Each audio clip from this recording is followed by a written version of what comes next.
name is Jennifer Walsh, and I'm on a mission to get more people outdoors, to understand and share the health benefits of spending time in nature, to fully comprehend the power that green spaces in nature have on our overall health, well-being, and mental state. We decided to film the entire season at the beautiful wellness community, Serenbe. Their mission is to live and work in harmony with nature, connecting people to nature and each other, so choosing to film in this beautiful place was a perfect fit in every way. The conversations on my walk are open and lively. We speak to a cross-section of industry leaders, people with varied backgrounds, yet all share how their connections and time spent in nature have shaped their life and their work. Join me on a walk with Walsh. This season made possible by Mother Dirt, good bacteria for great skin. Hey everyone, welcome to this episode of A Walk with Walsh.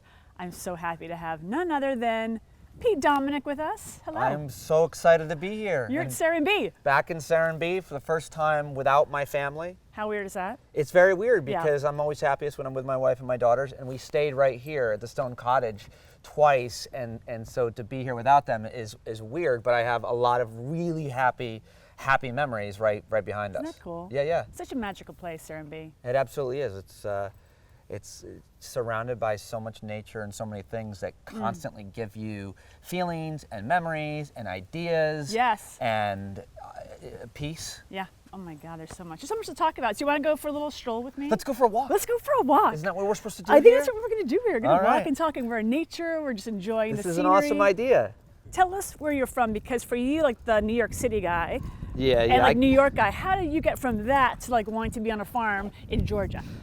It's interesting because you have to wonder how anybody, what their journey is in terms of the places they live. It's always interesting. But I grew up in upstate New York, outside Syracuse, and what I like to call, for this conversation, the Finger Lakes region. So there's all these lakes, and I grew up water skiing and fishing in the summer, and I grew playing the creeks and catching salamanders and crayfish and frogs, and then we had BB gun wars. That's what we did. Yeah, it was insane. Yeah, we actually shot each other. You still have both of your eyes with BB guns. Oh, we wore goggles, of course. Okay, good. But and then in the winter, skiing, snowboarding, and so then when I was in high school, I knew I wanted to either be a ski bum, move to Colorado, and work in the recreational outdoor industry, or pursue a career in comedy.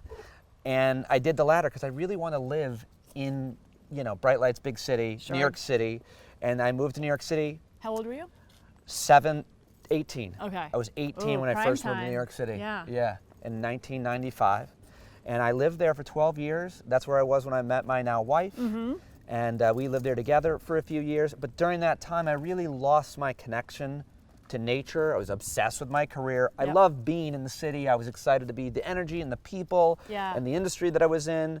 And I really lost, never fully, but it wasn't something I thought about. It's your 20s. Your 20s, and you're like in the city, and everything's about like go, networking, exactly. and work. Yeah. There's no nature to talk about.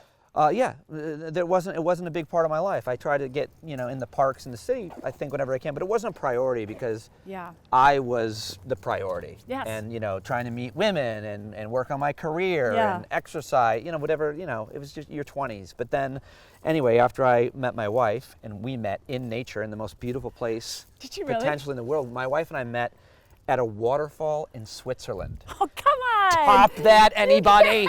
Who can top that waterfall? It's like we met in like The Sound of Music. Like you could I can't ever get divorced because if I do, I can't top that. I can't be like, oh yeah, I met my second wife on the space station. Which is unique, but maybe not as romantic. Okay, Pete, wait a second. It can't be real. You can't. So we met. We were both just crossing. I have to let the star that powers my home. Yeah. That was my way of sneaking in. I have solar. Hit my dome because if the hat protects the scalp is getting the sun. Yeah. You need a little sunlight. Yeah. I'm down here down south, so got to get some of that. So anyway, we met in Switzerland and at this waterfall, and I made her laugh, and we hiked. How did you do that, I wonder? I did what I do. Yep. I was wearing a sleeveless shirt. I was in great shape. Yep. I took my sunglasses off. She saw these green eyes, and that was it. Is the way I like to tell the story. She knew. Yeah. No, I knew. There's a video of me saying, And my buddy says, what happened in Switzerland? And I said, I met the girl I'm going to marry. And I did marry her. Like so 2 days after meeting her, 2 days after meeting her, I knew I was going to marry her. Yeah. Wow. And we had our first daughter in the city. And I knew then, shortly, I mean, you live in the city. Yeah. And I said, even if I had millions of dollars, yes. I still don't want to have a life where I have to go down an elevator to take my child outside, and then when she's a toddler, I can't take my eyes off her because she's going to get hit by a car, and there's no nature like how I grew up. I wanted to raise my daughter in nature the way I was raised, so I was excited to move out of the city. And when my wife got pregnant with our second daughter, that's what we did. We moved to what we affectionately call the wastelands, the suburbs, the burbs of New York. We bought a raised ranch home for like $1 billion for what, you know. Of course. Where I grew up, it would be nothing.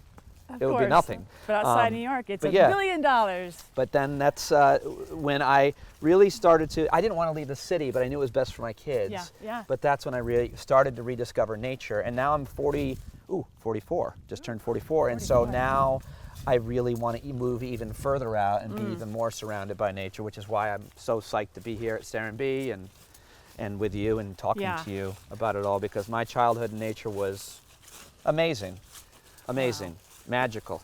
Well, that's interesting because I love the fact that we're both here at Serenbe, and I come from New York, and I came down here and I just fell in love. Yeah. So being in a space like this, does this also like activate your creativity for what you want to do next in your life and all your next endeavors? Can you kind of talk about that? Yeah, well, I think it's inevitable that if you're in nature, it activates your creativity, even if you don't, quote, consider yourself a creative person. And really, everybody is. It's just that society or school tells you you're not. But so being without distraction from screens in nature always creates a lot of ideas for me. But it also, more than it's helps me be creative, it helps me deal with stress and anxiety and even a little bit of depression. I'm not a depressive person. I don't have any kind of, but like environmental like things in your life. So I'm in a career transition and I'm trying to figure out my life, and being in a place like this just calms me,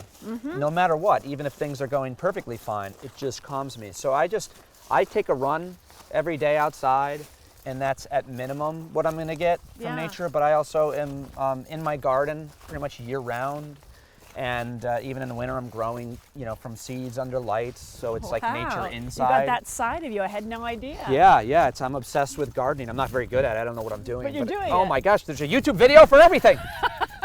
Have you made your own YouTube video about gardening with Pete Dominick? I have. Yeah, I do. Could be something. I have some, but it's just the problem is most YouTube videos are kind of teaching people how to do. Like my gardening video would be like, I have no idea what I'm doing. I hope this grows. Watch me do it. Yeah. So no, I'm obsessed with it. That's my sanctuary, my garden, and it's as much as you get with. In the suburbs, Rich Louv, who I think you talked to here, is kind of my God. Yours too. We both love his work. Gosh, he's incredible. And he all of his work helped me decide that I wanted to, be outside more with my kids outside more and more of all the things I had growing up. But what do you do as an adult outside? And so I have this really cool garden that I love, and I have raspberry bushes that grow right up in front of my daughter's bedroom windows that they take for granted. Of course they do. But someday they're kids. They'll look back and they'll say, they'll be on a date. This is how I picture it. And there'll be raspberries, and they'll be on a date like, my dad. Growing up, I had raspberry bushes. So basically the whole thing is to set them up for conversation. There you go. As one does. As a father does. Yeah. Thinking out what they're going to do on a date in the future. To and give how them cool you're going to be in their eyes. Something to talk about. Yeah. Yeah, absolutely. Yeah. So I think that being, to answer your question, certainly it helps my creative, all my ideas about anything from work to, what's the thing I can say or do for my wife today, to helping me with stress, anxiety, just daily stress and anxiety, or, more serious stress and anxiety. My dad just had a heart attack. So, it's like, it's so hard to deal with life in general.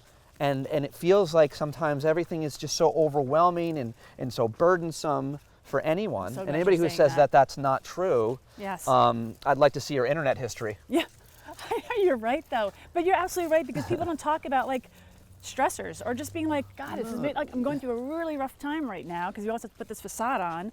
I feel like many of us do. Yeah, sure. But the reality is like, wow, there's a lot of stuff happening to a lot of people right now in so many different ways and variables that we all kind of push aside or hide, that we're kind of embarrassed to or don't want to put out in the public. But I think it's important that we all know that we're all going through stuff. And it's okay to say, God, this is really tough right now. And it's okay to say it, and and we should name it. Yep. But it's also really important when you do name whatever is happening in your life, and whether you do it with a friend or whether you do it publicly on social media, which plenty of people do, it's someone is going to say, well, have you tried this? It's almost like, you know, when you get a cold, and someone's like, well, have you tried orange juice? And you're like, yes, of course, I tried it all, okay? If there were a cure for colds, that we would be, stop with the nonsense. But, you know, people are trying to help, but nobody ever necessarily says, you know, I've been really stressed out and always, you know, I guess we do. We give each other cures, but the point is that for me, this is it. Yeah. Like no matter what the problem is that's happening, I just go. I go outside. I say this all the time. Mm-hmm. I just run out in the woods. If I'm starting to have an anxiety issue, a panic attack, which I haven't really experienced too much of, but in the rare times, I just go right to this. Yes. And I look at it, and I'm just like, what is that? How does that feel? What you know? These things are living, and what kind of and you just find any piece of nature anywhere. Yeah. And you and use all your senses. So right now I feel this. Yep. And I feel the sun, and I hear the birds. Yeah. And that's the other issue that a lot of parents, our generation of parents, has, is really being afraid of so many things when, in fact, everything is better for our kids than it was for us. I told you, we had BB gun wars. Now they have paintball. Okay, one is safer than the other, but everybody's afraid so to go outside. And for any number of reasons. You know what? I got hurt outside a lot. Yeah. I did. And it was all worth it. I agree with you. I think that's the whole thing. We have to keep exploring, because if we don't explore our own backyards, how are we going to explore ourselves to go and do things that are different or unique that kind of scare us? I think. Well, that's a really good point. And the other point is, if we don't explore our backyards, then we won't appreciate them, and then we'll let them be destroyed. Yeah, yeah. I said this with Richard also. Like, we can't protect or love that which we do not know, understand, or experience. Like, we're not going to protect something that we don't spend time in because we don't know what it is. So if we can't protect our backyard, well, you know, it's so, because we can't go on the way we're going on. We kind of have to kind of step out of ourselves a little bit and just say, what's in my backyard? What is this leaf? What's going on with it? How does it survive? Look at diversity. How are we going to do this properly together? Freddie the Leaf is a book.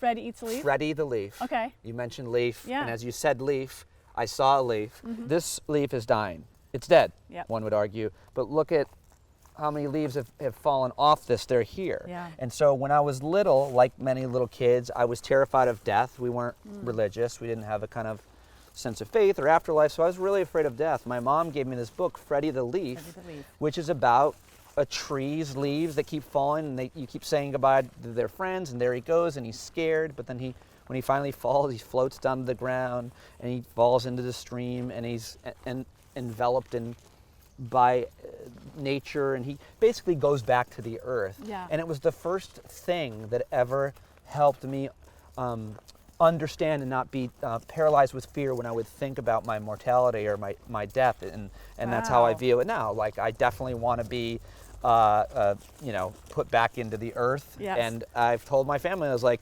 plant me and grow raspberry bushes out of me, and then eat the raspberries that are the fruit of my bounty. They're starting to do that, by the way. Yeah. I mean, I saw HBO had a great documentary about it. Yeah. And about the different ways people are choosing to, you know, have a funeral at the end of their life planning, and we're so afraid of that, especially here in America. We'll spend however amount of money we can to survive and never actually live. Yeah, absolutely. God, that's crazy. But yeah, we can go down that path in a long, deep way. But I want to talk about also what you're excited about working on right now, because I know you are like in this new frontier. I had a radio show on Sirius XM for 12 years. It was 3 hours a day. I interviewed 3 to 4 guests every day, and it created a great community of listeners who were like-minded, curious, passionate, fighting apathy and wanting to make the world a better place.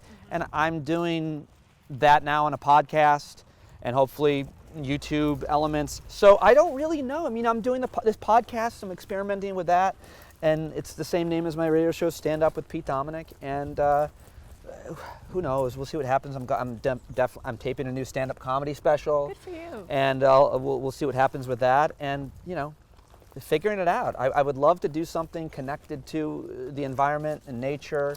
I mean, look at this lake. I know. Isn't this incredible? Look at and it's beautiful. So often our faces are buried in screens. I mean, yes. How many hours a day? Like this, and we're not even talking to just this all day long. You're right. But look, so you got to put it down and put it away. Yeah, we really do. And it's hard. I'm not saying, you always. I know. You always are wondering who's going to contact. What am I missing?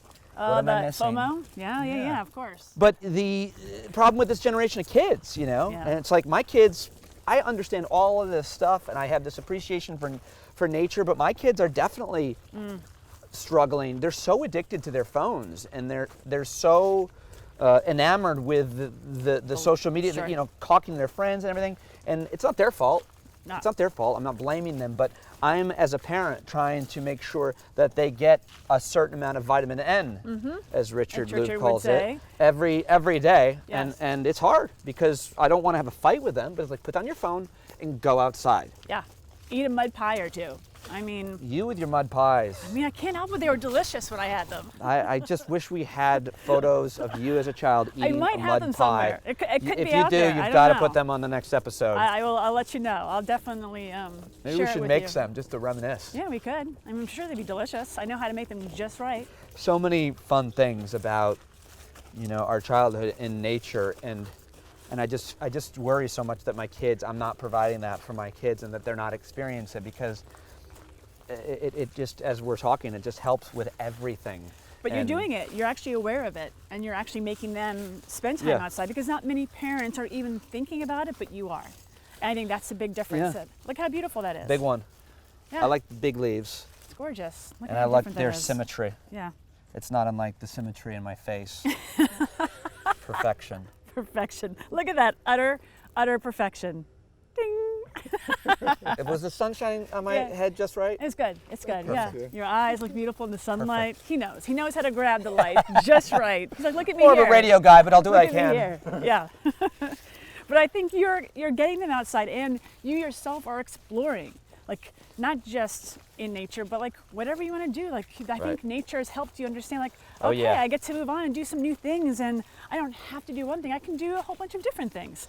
And again, that's our ability to kind of explore different options, especially as we get older. Yep. We've had a good storied past with lots of cool experiences. So what do we want to do next? Well, one of the things I certainly want to do with what some element of work is save this. Yes. Save it. Yep.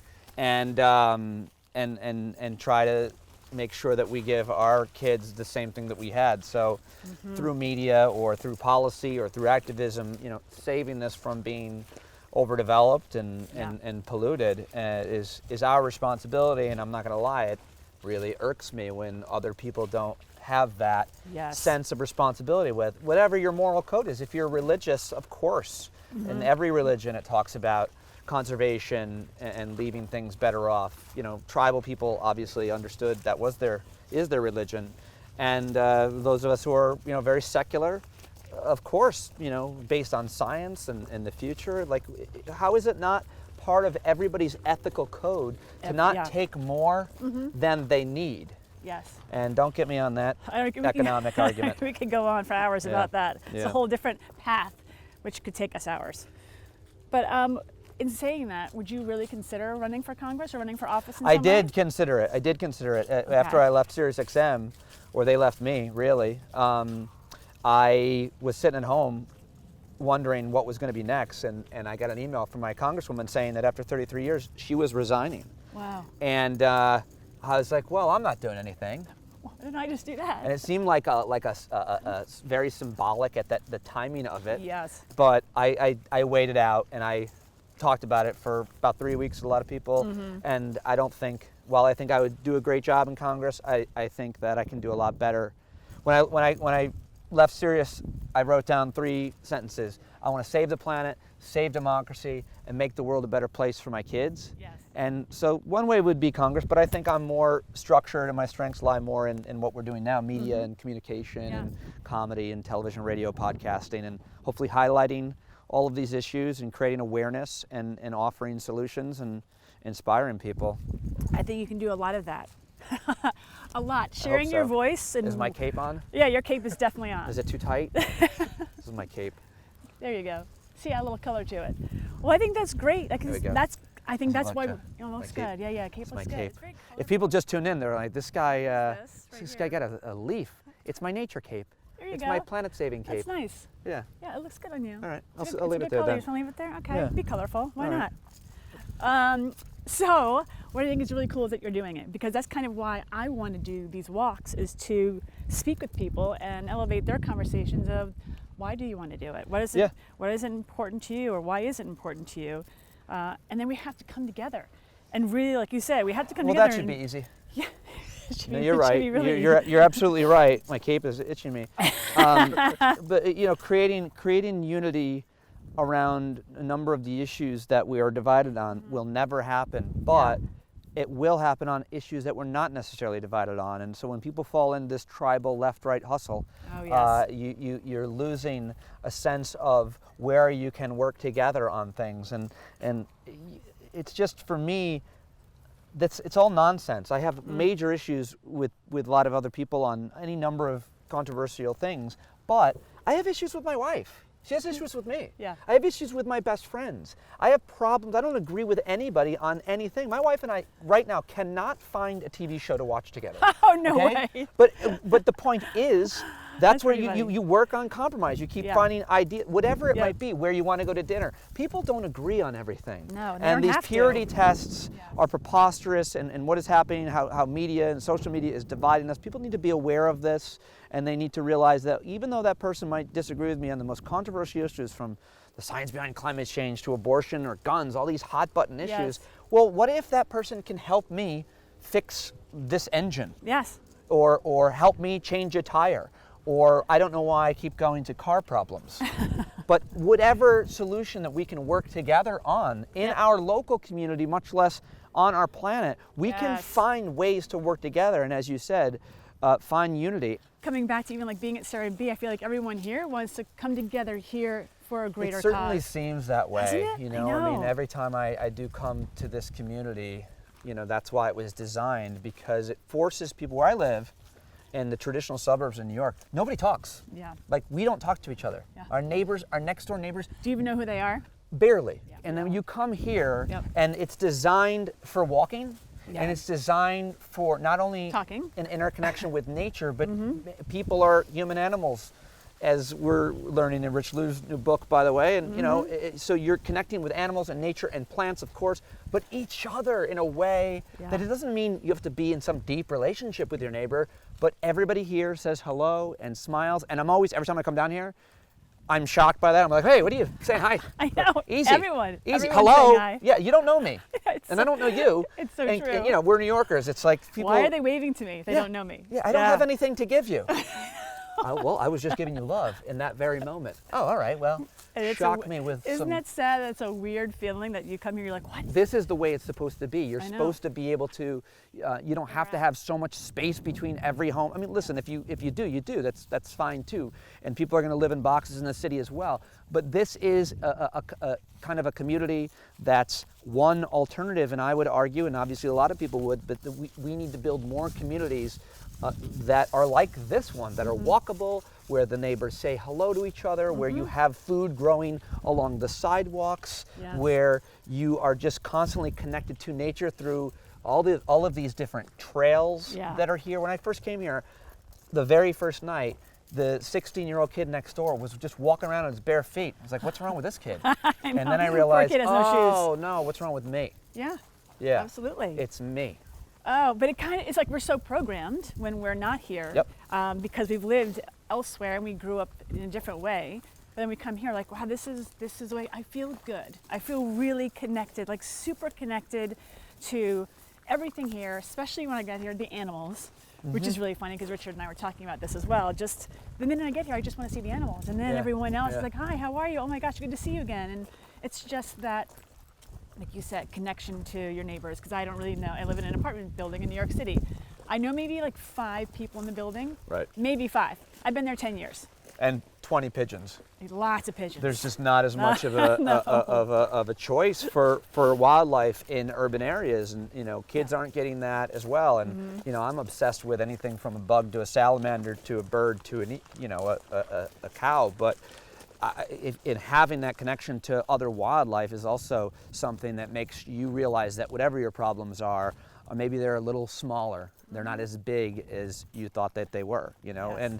and you realize for your kids that it's not dangerous out there. That's it. I see this kid walking around on his bare feet. My first instinct was, have you had your tetanus shot, son? But I mean, you can't be so terrified for your kids that they're going to be, these kids, they walk all over the neighborhood and the parents don't know where they went. And you say to the parents, you know where your kids are? Like, no. Well, why? Yeah. Well, are you worried about what? Yeah. In my neighborhood, my daughter walked the dog, and a neighbor stopped me, didn't know, and he says, "Is that your daughter?" And I said, "Oh dear, did the dog dump on your lawn? I'm sorry." He goes, "No, she's walking around alone. She's 8 years old." I'm like, "Yeah, what's the problem?" So and he says, incredible. "Well, she could get snatched." First of all, snatched. See, that's... What kind of verb is that? Yeah. But he's worried about a kidnapping. A Yeah. kidnapping? Has there ever been one here? No, but no. Exactly. That's the whole thing. Everyone's putting the fear they have onto everyone else. And that's the worst thing for people. Yep. And things are better than they've ever been. And Yes. most people are good. Most people are good. Yeah. Most people, 100% believe it or agree. not, are not kidnappers. I know. You don't know anybody who's a kidnapper. You don't know anybody who's been kidnapped. It's not a thing. It's a very rare thing, and it's somebody you know. It's not a stranger. So let your kids roam. Let them run through the woods, and let them fail, and let them fall, and let them appreciate everything that is outside. Yeah. As opposed to keeping them wrapped in bubble wrap and, microchip, which they all are. You know where your kids are at all times anyway if they've got a phone. Exactly. And that technology, by the way, is not always accurate. My wife and daughter were coming across the Hudson River on the bridge, and I lit up the app that shows you where they are, and there's my wife's face on the bridge, and there's my daughter halfway up in the middle of the river. Just her face in the middle of the river. I'm like, swim, Ava, swim! And then they refreshed and she was back on the bridge. I was like, oh, it was just off. It was just, it was just way off. I thought she was in the middle of the Hudson. But that's another form of anxiety that technology is creating that is not necessary. What was I even worried about? Yeah. I'll tell you what I was worried about. They're going to come home and the house is going to be a mess. My wife's going to kill me. I had to figure out they were 15 minutes away. To clean the house. Yeah, that's why if my wife was in the river, I would be as worried. She'd give me a little extra time. She's a strong swimmer. Oh my gosh. Well, getting back to that too is the fact that you're using our senses when we're outside. We're like addicted to our screens, or we're inside doing our work. We're just not activating our senses. So that's interesting that you said that, because I realize I've been holding this leaf for a long time, and I mentioned the kid in his bare feet. So our senses now, we can smell the air. It's a crisp fall autumn day. I love the word crisp to describe autumn. Crisp. Yeah, crisp. And we can feel the trail under our feet, but you're not directly connected to it the way you were if you're in your bare feet, the way you might be if you're riding a horse. You're connected to that animal. And I think that's why I had this leaf, because I'm just feeling it as I'm talking to you, and the sense of touch is directly touching nature, and even when the sun is on my skin, that's nature. And so just being as connected to it in as many ways as I can is probably a calming thing, a reassuring thing. And you're aware of it. Smell. Smells good. Yeah. Is it crisp? That's my favorite thing about autumn, the smell of the leaves. Oh my God, the leaves. I know. Not that that's that original. Well, even being here in Georgia, it's just such a beautiful time of year. It's just spectacular. And I didn't know that this place existed, and then when I did, it's like, if you can get here, great. But I think what Steve Nygren would say, who designed this community, is that we want to build these everywhere. Yeah. If you can come and be here and live here and visit here and use this as a model, which is what I think Serenbe more than anything else is, it's a model community. It doesn't mean every community has to be identically like this one. And by the way, this one is so diverse in terms of its architecture and everything. But this is one concept of biofield design that other people and other communities across the country and the world should consider. Renewable energies and all everything that comes with all of this. Yeah, it's just beautiful. And thank you for doing this, by the way. Thanks for coming on the show. My gosh, this was so Thanks much for fun. walking and talking and sharing your fun. insights and your it's like a stand-up hour with you, which is kind of great, which is kind of nice. Is there anything else you wanted to share before we say goodbye? Just do everything that you can to appreciate the natural world around you. And when things are becoming too much and overwhelming, think about running outside and think about that for your kids as well. And support important organizations like the Children in Nature Network, and get books written by naturalists and read about nature, the icons of generations past, and the Rich Louves and David Orrs of the New Nature Movement, Bill McKibben. Read about it. Come in nature and reading about nature is something I really like to do as well. So thank you for having me. No, thank you. Yeah. I loved having you a part of this. It really means a lot to me that you came down here and to share this, and it's been so beautiful. And I'm excited for what you're about to do next. Me too. Thank you. you. Thank and, you. Do you have any Instagram? What's your Instagram? Pete Dominick. Pete Dominick. Pete Dominick everywhere. Stand Up with Pete Dominick, the podcast. And I look forward to hearing from you. And thanks so much for having me. Thank you. And thank you everyone for tuning in. Till next time, we'll see you soon. This episode of A Walk with Walsh wouldn't be possible without our sponsor, Mother Dirt. Learn more about all their great products. Clean. We create habits around this word from the moment we're born. We clean ourselves, our kids, our homes, our environment so that we can be healthy. Are we? Are clean and healthy starting to become two different things? What about the kind of clean that comes with healthy, with being human, with thriving? Maybe that clean is something different.